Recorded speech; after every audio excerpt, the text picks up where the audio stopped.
Hi, Wallisch. Yes, hi. How are you? Good, how are you? I'm doing great. Thanks for your concern. It was a great pleasure introducing you. Ms. Wallisch is an international consultant, neurodiversity expert, CEO of Autism and Brain Institute, autism specialist, president of Wallisch and Associates IMC, keynote speaker, author, and podcast host. She completed her Bachelor's of Arts degree in Communication Sciences and Disorders and Master's of Science degree in Speech Language Pathology. So Ms. Wallisch is a passionate advocate for the right to communication, believing that it is a fundamental human right. Her impressive credentials and contribution to the field of neurodiversity and autism advocacy are truly inspiring. We are grateful to have you, Ms. Katherine Wallisch, here with us today, and we eagerly anticipate the insights she will share with us.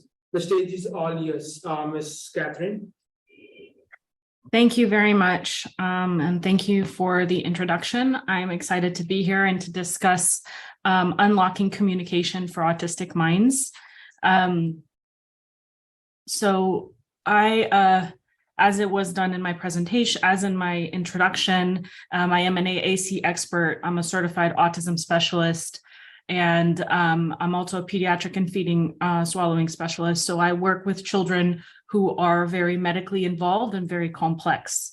I do run a private practice currently, and I do autism diagnostics, as well as treating children on the spectrum. And I train families on how to incorporate devices when your child is nonverbal in everyday life and getting them those that equipment. So today, really what I'm wanting to focus on is I'm going to discuss kind of what autism is very, very, very briefly. What is kind of neurodiversity, natural language acquisition, the hidden senses, inclusivity, and why this is important. And so really, it's very hard for me to see. So basically, in terms of autism, autism is a social communication disorder. And I don't want to go into too much of kind of the details medically, because I really don't have the time. But the reality is that social communication portion of autism is really where the struggles are, and the communication breakdowns are very much focused. So in terms of kind of what does that mean with the new movement that we call neurodiversity, and how has that shifted our therapy as speech language pathologists, as any clinician working with an autistic individual, or even a colleague or a peer that is trying to communicate with an autistic individual. So the definition of neurodiversity is that basically you're viewing autism as a neurobiological shift, like change. And it's a diversity in, so there's a range of what we would call neurotypical, and autism would be part of that range. And therefore you don't try and fix the problem. There is nothing to fix. Their brains are not disordered. They are just diverse. And that's really kind of what the neurodiversity movement, and focusing on the strengths. So not trying to constantly focus on what an autistic individual cannot do, but really focus on what they can do, and using and building that to get them the support and strategies and accommodations, rather than trying to correct a disorder. So that's really the focus. What I do in my practice is I'm not trying to fix my patients who are autistic. I'm really trying to give them tools so that they can be the best versions of themselves. That being said, that helps them develop social skills, educational growth, and really get a higher quality of life. And the kind of flip side to what, that the movement is kind of making it, that if you're assuming that disabled individuals are less capable, we call that albiism. So really that's more kind of having this shift that just because they're autistic, they're not able to do certain things. And that's really not the definition or the pathway. That's really kind of what has always been done. And I think a lot of families have felt kind of a stagnation in the therapy and not getting any advancements, versus when we really focus the therapy on the strength of the child or the strength of the autistic individual, you're really going to see massive growth. And I mean, I've seen it personally in my own practice and with the patients that I treat.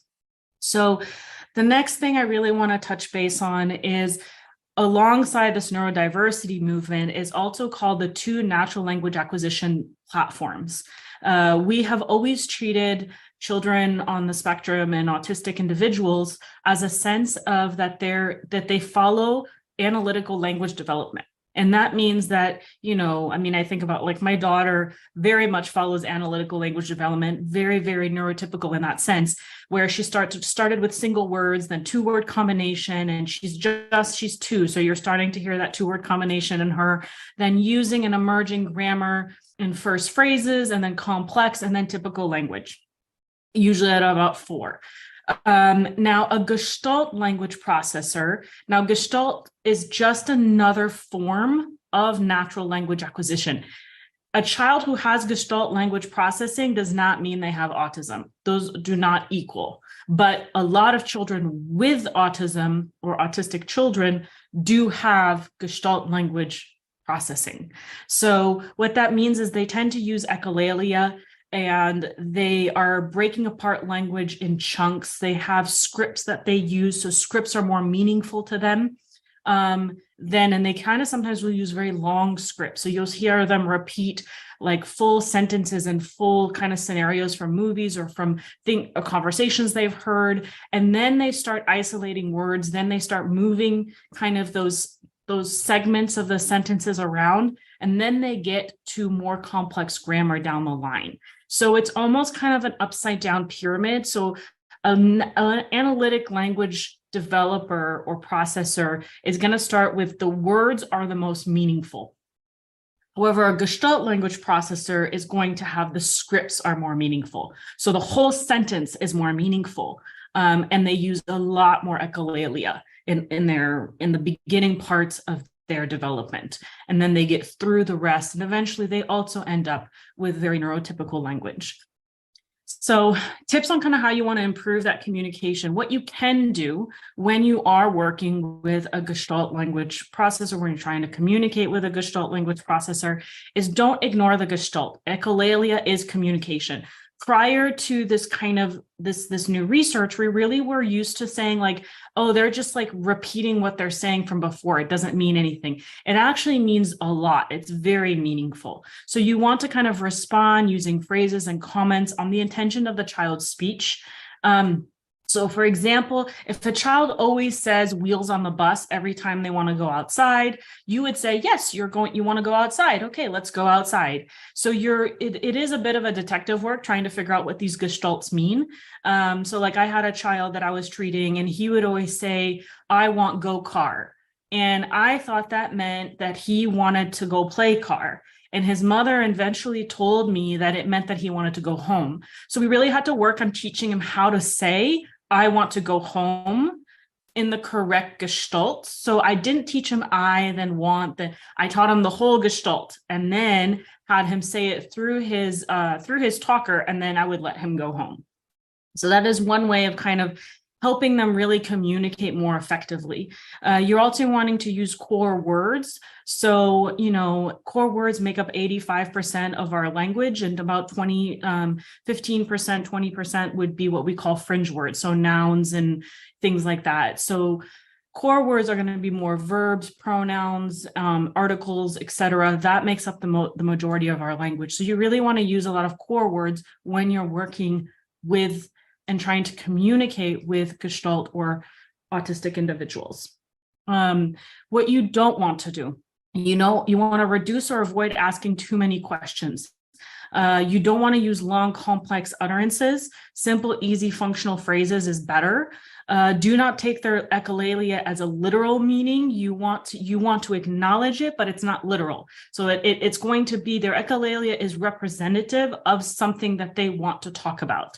Don't force them to use only verbal mode to communicate. If you have a nonverbal autistic individual, you need to give them multiple modalities to communicate. You cannot, if you force the verbal, they will shut down. They tend to go within themselves, and then you may or may not have a behavior that ensues from that. Now, a lot of autistic individuals have sensory difficulties that very commonly come alongside with some of their needs. And so I'm going to very briefly go over some of these sensory difficulties and why this is super important. We all understand the senses of smell and touch and sight and, taste, but these are what I call the hidden senses. So you have the first one is the vestibular sense, and that's your sense of balance, postural control, muscle tone, spatial awareness. As I'm talking to you guys here today, I am sitting in my chair in my office, and I am able to keep my postural control and balance sitting in my chair with very minimal effort. Children with vestibular difficulties tend to find this very difficult, which means if your child is autistic and they're in the classroom, you may see a child who, if they have vestibular issues, they're usually spinning, maybe they're splaying on the floor, they're trying to get comfortable, they're moving around. And it's going to be more than what a typical child may do just because they're bored. So you're really starting to see like seeking behavior. They're trying to do it. You can also have children who want to avoid vestibular input. They get too much of it. And so that tends to be children who won't climb playgrounds. They hate the swing. They really find things that, make their vestibular and balance when they're out of balance. They get very uncomfortable with that. So that would be one difficulty that children autistic individuals may have. A second sense is what you call the proprioceptive sense. Now, that's really your proprioceptive sense tells you where your body is in space. So it's stimulated every time you move, okay? And it's little receptors within your joints.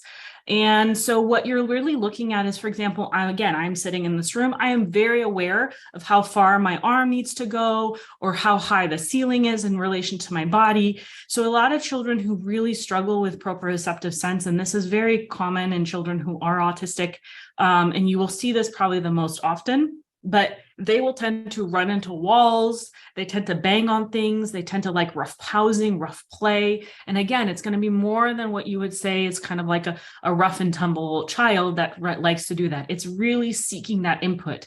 They're doing that. They like to do push and pull things, and they're doing it because they're trying to give their body that sensory input in order to know where their body is in space to regulate. You can't do anything cognitively and language-wise unless your body is regulated. Your body will always trump regulation over language and cognition. So if your child is running around the room or you're very dysregulated, you won't be able to communicate. And I usually, the way that the example I tend to give to people is I say, when you're really, really angry, and you're really emotional about something, and somebody's trying to give you rational arguments about why maybe that anger isn't necessary or maybe helping you calm down, you cannot think, you can't communicate, you can't think logically or use any frontal lobe higher cognitive skills until you have calmed down, until you have regulated. Now, autistic children sometimes they are not able to do that regulation themselves. And so they need to be taught or given tools to help regulate their bodies so that they are able to communicate, and you can unlock that part of their brain and their communication so that they can verbally give you that output. The third and final hidden sense is the one that's probably the least known or the least researched, is the interoceptive sense. And that is the processing and central representation of afferent internal bodily signals. What that means is it's your body's sense of awareness of hunger, thirst, needing to go to the bathroom, your internal pain, temperature. So all of that is your interoceptive sense. Children with interoceptive sense difficulties either can be hypo or hyper responsive. Now, if they're hyper responsive, that tends to mean is that when they're hungry, they have to eat right this minute. They feel like they're starving. They could have just eaten something earlier, but like now they're hungry, and it feels like a sense of like just over hunger or over thirst, or the pain is super intense for them. So their reaction is very high. and don't like to have wet diapers, don't like to, very much, they're bad. They tend to be easier to potty train if they are autistic when they have hyperreactivity. Then you have the children who are hyporeactive. And that really is the children who, they just don't, they won't eat, they won't feel hunger until they are really, really hungry. It's been hours. It's been, longer than what you would feel. It's like, you're like, they just haven't eaten. Or thirsty, the same thing. These children also tend to be more difficult to potty train because they don't have those internal receptors to tell them when they need to go to the bathroom. So very difficult to kind of work with. And we have lots of different tools that we use, but the interoceptive sense by far is one of the hardest ones for us to work on with families and kiddos. Now, I want to finally kind of bring everything together on kind of inclusivity and the impact on the quality of life. And why is it so important that we work more on being more accepting of neurodiversity and inclusive of these children in our community? Children with autism now have the opportunity to really engage in mainstream education with supportive and inclusive practices. This really gives them the best chance at having what we would quote unquote, and I hate using this word, but really kind of what we would say is like a normal life or the normal experience of a child. And the impact and empowerment that we really want to focus on. Now, a lot of times what's kind of happening right now, or kind of what we call like what happens with children or autistic individuals, what they experience is these next few steps that I kind of talk about, which is not understanding another's perspective. So lack of effective communication creates tension and negative feelings. There's a lot of autistic verbal adults who are now coming out more often and talking about kind of how they don't always feel understood and how those negative feelings have impacted them. This really leads to frustration with the communication partner. And this really is across the board. I think even if you're neurotypical, if you do not feel like your perspective is understood, then you're going to have negative feelings. And this happens very often in an autistic individual because we in the past, we very commonly have always tried to make them fit into the neurotypical world, and they are just not. And we need to really be okay with that and really accept them and for who they are. The lack of support, inadequate support can have a drastic consequence. So really, and I think we can all agree I'm in Las Vegas, Nevada, and the support out there for families of autistic individuals and for children and the services is really dismal, and it's really sad. And it's actually, I feel, as I kind of work more and more across the United States, because I did used to work in England, I do feel like this is across the board. Really, the lack of support for these individuals is intense, and I do see it as a bit of a crisis because of the lack of support, not understanding, kind of not always being inclusive and accepting of the neurodiversity. It leads a bit to stagnation, right? So even though we all had well-intended efforts of trying to give these children their tools, the kids were really just kind of stagnated. They don't, because there isn't enough support and stuff, they don't really progress. And we think that it's because of them and not because of us, and what we can do externally to really help and support them. So, and, but there is hope. There's hope for the future. I believe that I think the shift is becoming more and more clear. I do think that there is more acceptance in this world today than there was even 10 years ago when I started practicing.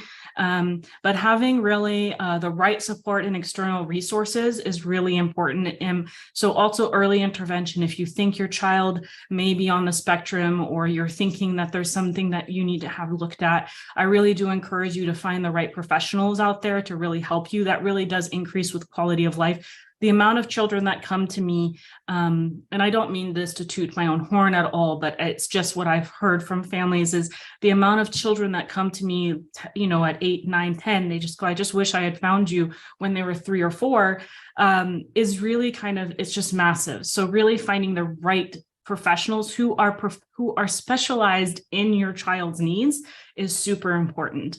And then, understanding you're not alone in this. I think that a lot of parents and families, they feel, the medical system does not give them enough tools to kind of really find the support system they need. I really feel like they tends to usually the amount of stories I have heard of families who tell me, well, I got this diagnosis, and I have no idea what it means. I don't know where to go. I don't know what professionals to see. I don't know who to talk to, is astounding to me. They really have no idea where to go. And so I really have it's made my life mission to make sure to create resources for these families, a one-stop shop resource for them to be able to not feel like they're alone, that there are professionals who are on their side. There are people who are willing to link them with other families who are going through the same journey as them, and to really help them feel like a sense of community.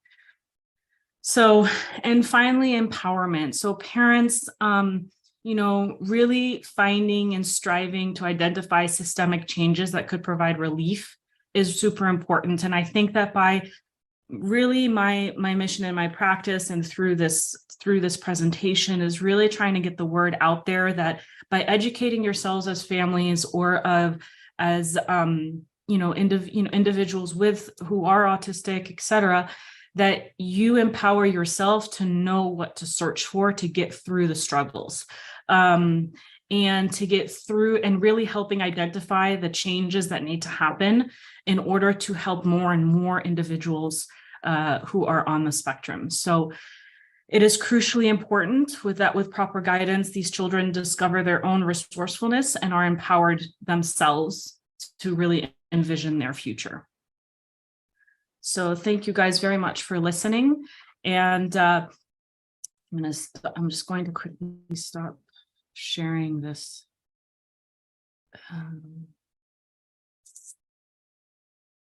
Can I not get back to my? Can't get back to the bar. It won't let me get back to the bar.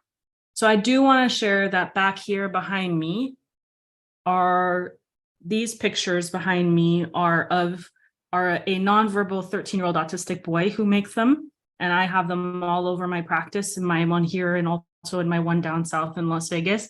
I love them and they are amazing. He is super, super talented. And this is just a reminder. I always show these to families. I go, just please remember, even if your child is nonverbal, they don't speak, doesn't mean that they don't think and that they don't have hidden talents like this, because his art is just unbelievable.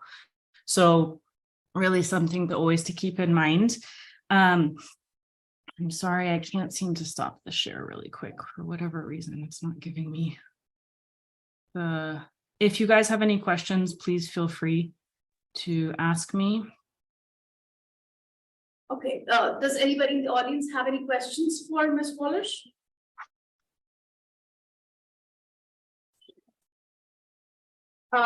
If any audience has any questions, we will have, you can write them in the chat box, or we can have them redirected to the speaker's contact details.